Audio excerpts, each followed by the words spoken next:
Hi hello வணக்கம் and welcome to this is movies review Tamil.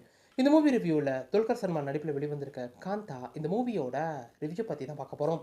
So இந்த படத்தோட one line story என்னன்னு கேட்டிங்கன்னா, படத்தோட ஸ்டார்டிங்கில் சமுத்திரக்கனி நாடகத்தில் பார்த்தீங்கன்னா நடிச்சுக்கிட்டு இருக்க துல்கர் சல்மானை கூட்டிகிட்டு வந்து நடிப்புனா என்னன்னு சொல்லி கொடுத்து அவர் ஒரு பெரிய நடிகராக உருவாக்குறாரு. அது மட்டும் இல்லாமல் திரையுலகமே வியந்து பார்த்து நடிப்பு சக்கரவர்த்தின்னு எல்லாரும் சொல்கிற அளவுக்கு அவர் ஒரு பெரிய நடிகர் ஆக்குறாரு.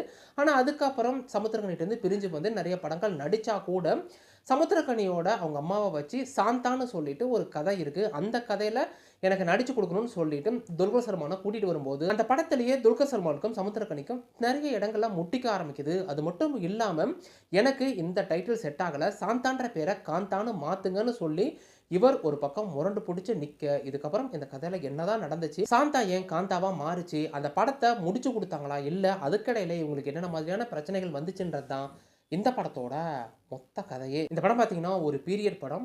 தியாகராஜ பாகவதரோட லைஃபை இன்ஸ்பயர் பண்ணி தான் எடுத்திருக்காங்க. அந்த ஸ்டோரியை அப்படியே அடாப்ட் பண்ணல. தியாகராஜ பாகவதரோட லைஃப்ல பார்த்தீங்கன்னா ஜெயகாந்தன் கொலை வழக்கெல்லாம் வரும். ஸோ அந்த மாதிரி போகாமல் அவரோட லைஃப்ல இருந்து சில விஷயங்கள் மட்டும் இன்ஸ்பயர் ஆகி தான் இந்த படத்தை எடுத்திருக்காங்க. அதை டைட்டில் கார்ட்லேயே ரிவீல் பண்ணியிருந்தா கூட இந்த படம் பார்த்தீங்கன்னா ஃபர்ஸ்ட் ஹாஃப்ல ஒரு ஜான்ராவும் செகண்ட் ஹாஃப்ல பார்த்தீங்கன்னா அப்படியே டோட்டலாக வேற ஜான்ராவும் போகுது.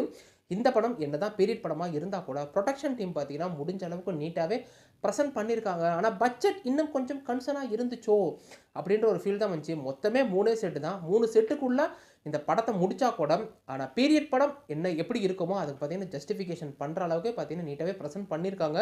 துல்கர் சல்மானை பொறுத்த வரைக்கும் இந்த படமே மொத்தமே 3 பேரோட பர்ஃபார்மன்ஸில் தான் நின்றுச்சு. துல்கர் சல்மானாக இருக்கட்டும், சமுத்திரக்கனியாக இருக்கட்டும், அவங்களுக்கு ஏற்படக்கூடிய முரண்பாடாக இருக்கட்டும், அதில் ஹீரோயினோட கான்ட்ரிபியூஷனாக இருக்கட்டும், அவங்களோட ஆக்டிங்னு சொல்லிட்டு 3மே பார்த்தீங்கன்னா தரமாக நடிச்சு கொடுத்துருக்காங்க. செகண்ட் ஹாஃபில் ராணா டகுபதி வந்தால் கூட நடிக்கிறதுக்கு நிறைய ஸ்கோப் இருந்தாலும் இன்னும் கொஞ்சம் அதை பெட்டராக எடுத்துகிட்டு போயிருக்கலாமோ அப்படின்னு தான் தோணுச்சு. இந்த ஒட்டுமொத்த படத்தில் எனக்கு செகண்ட் ஹாஃப் மட்டும்தான் இன்னும் கொஞ்சம் இம்ப்ரெசிவாக இருந்திருக்கலாமோன்னு தோணுச்சு. ஏன்னா ஃபஸ்ட் ஹாஃப் பார்த்தீங்கன்னா படத்துக்குள்ளே படம் அப்படின்றப்பயே ஆடியன்ஸை கனெக்ட் பண்ணுறது பெரிய விஷயம். அதை இந்த டீம் நீட்டாகவே பண்ணியிருந்தா கூட செகண்ட் ஹாஃப் முழுக்க முழுக்க ஒரு crime thriller plus crime investigation லெவலில் போகுது. அந்த இன்வெஸ்டிகேஷனையே இன்னும் கொஞ்சம் ப்ராப்பராக பண்ணியிருக்கலாமே. ராணா டகுபதி கண்டுபிடிக்கிற விஷயங்களும் பார்த்தீங்கன்னா அந்த அளவுக்கு பெருசாக ஒட்டலையோ அப்படின்ற ஒரு ஃபீல் தான் வந்துச்சு. துல்கர் சல்மானை பொறுத்த வரைக்கும் அந்த வெரி ஃபஸ்ட்டு சீன், அந்த சாந்தாவோட அவர் மனைவியை பார்க்கக்கூடிய அந்த வெரி ஃபஸ்ட்டு சீக்வன்ஸே பார்த்தீங்கன்னா அவ்வளோ அழகாக ஒரு சாப்ளின் மாதிரி ப்ரெசென்ட் பண்ணியிருப்பாரு. சமுத்திரக்கனி ரோலை பார்த்தீங்கன்னா சமுத்திரக்கனி இல்லாட்டி பிரகாஷ்ராஜ் இவங்க 2 பேர் தான் பண்ண முடியுன்ற அளவுக்கு அவங்களுக்குன்னே ஒரு டெய்லர் மேட் ரோல் இருந்தாலும் பார்த்தீங்கன்னா கொடுத்த ரோலா சப்போர்ட்டிங் காஸ்ட் வரைக்கும் எல்லாமே நீட்டாக பண்ணியிருக்காங்க. இந்த படத்தில் யாரையுமே நீங்கள் ஹீரோன்னு சொல்ல முடியாது, யாரையுமே வில்லன்னு சொல்ல முடியாது. எல்லாத்துக்கும் பார்த்தீங்கன்னா ஒரு நெகட்டிவ் ஷேட் ஒரு பாசிட்டிவ் ஷேட் இருக்க மாதிரி தான் காட்டியிருக்காங்க. பட் நீங்கள் நிறைய படங்கள் பார்க்குறவராக இருந்தால் இவங்க தான் கல்பிரிட்னு சொல்லிட்டு நீங்கள் ஈஸியாக கெஸ் பண்ணிடுவீங்க. அதே மாதிரி தான் படமும் முடிஞ்சிருக்கு. படத்துக்கு 2 கிளைமேக்ஸ் இருக்குது. ஒன்று ப்ரீ கிளைமேக்ஸ், இன்னொன்று பார்த்தீங்கன்னா லாஸ்ட்டில் வர ஒரு கிளைமேக்ஸ்னு சொல்லிட்டு 2 கிளைமேக்ஸ் இருக்குது. நீங்கள் இந்த படத்தை பார்த்துட்டு எந்த கிளைமேக்ஸ் செட் ஆகுதுன்னு சொல்லிட்டு கமெண்ட் பாக்ஸில் சொல்லுங்கள். என்னை பொறுத்த வரைக்கும் படம் பார்த்தீங்கன்னா ஃபஸ்ட் ஹாஃப் சூப்பராகவே இருந்துச்சு. போகிறதே தெரியாத அளவுக்கு நீட்டாக எடுத்துகிட்டு போயிருந்தா கூட செகண்ட் ஹாஃபில் அந்த படம் அப்படியே ஜான்ரா செப்ட் ஆனால் கூட அது இன்வெஸ்டிகேஷன் இன்னும் கொஞ்சம் ப்ராப்பராக இருந்தது தான் இந்த படம் அடுத்த கட்டத்துக்கே போயிருக்குமோன்ற ஒரு ஃபீல் தான் வந்துச்சு. ஸோ வாய்ப்பு கிடச்சா இந்த படத்தை ஒன் டைம் வாட்ச் பண்ணி பாருங்கள். படத்தில் பெருசாக அடல் கண்டென்ட் இல்லைன்றப்ப நீங்கள் ஃபேமிலியோட தாராளமாக பார்க்கலாம். மொத்தத்தில் இந்த காந்தா எப்படி இருக்குன்னு கேட்டிங்கன்னா இது ஒரு பீரியட் படம். தியாகராஜ பாகவதரோட லைஃபை இன்ஸ்பயர் பண்ணி தான் எடுத்திருக்காங்க. அவரோட வாழ்க்கையை தழுவி எடுக்கல, அதுலேருந்து சில விஷயங்கள் மட்டும் இன்ஸ்பயர் ஆகி எடுத்திருக்காங்க. இந்த படம் என்னதான் பீரியட் படமாக இருந்தாலும் மொத்தமே 3 செட்டு தான். ஆனால் கொடுத்த அந்த ப்ரொடக்ஷன் டீமில் பார்த்தீங்கன்னா எங்கேயுமே குறை சொல்ல முடியாத அளவுக்கு நீட்டாக இருக்குது. இந்த படத்தில் நீங்கள் யாருமே ஹீரோனும் சொல்ல முடியாது, வில்லனும் சொல்ல முடியாது.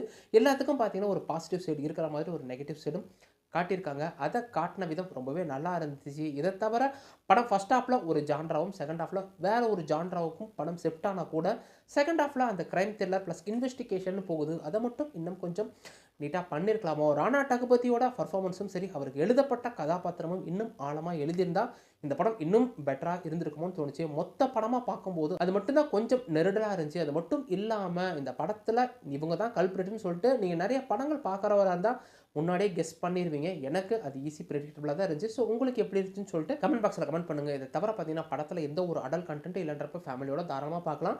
நீங்கள் கொடுக்கக்கூடிய அந்த 2.5 மணி நேரத்துக்கு கண்டிப்பாக ஒர்த்தபுளாக இருக்குன்றதுல எந்த ஒரு சந்தேகமும் இல்லை. இந்த வீடியோ பிடிச்சதா வீடியோக்கு லைக் கொடுத்துருங்க. அப்படியே சப்ஸ்கிரைப் பண்ணிட்டு பக்கத்தில் இருக்க அந்த பெல் ஐக்கானே கிளிக் பண்ணிங்க. இன்னொரு வந்து பார்க்குறேன். அது பிடிக்கும் என்ன, கீப் வாட்சிங், keep supporting, subscribe to movies review Tamil.